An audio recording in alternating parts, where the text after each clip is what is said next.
Hello! For today's video, medyo na-miss nating mag-voice over. So for Madeline's food, I've prepared a potato and egg pancake. Also, I included her favorite broccoli and cucumber in the pancake. This became my favorite time of the day.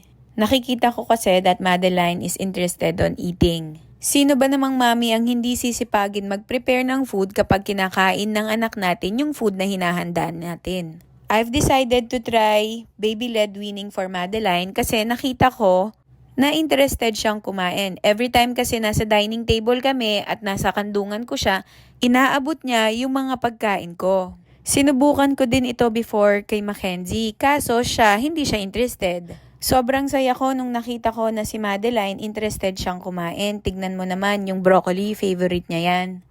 Talo yung mga atin niya sa kanya kasi yung mga atin niya hindi marunong kumain ng vegetable. Hopefully, paglaki ni Madeline, dadalhin niya yan. By the way, kaya ako nga pala gustong itry ang baby-led weaning kasi gusto ko na matuto si Madeline na kumain ng independent lang siya. Oo nga pala, importante na 100% binabantayan natin ng baby kapag pinapakain natin siya kasi malaki yung chance na ma-choke siya. So, para maiwasan natin ito, kailangan talaga yung mata natin focus lang sa kanila. I know yung ibang mommies or yung mga ibang parents mapapaisip sila na gawin itong BLW.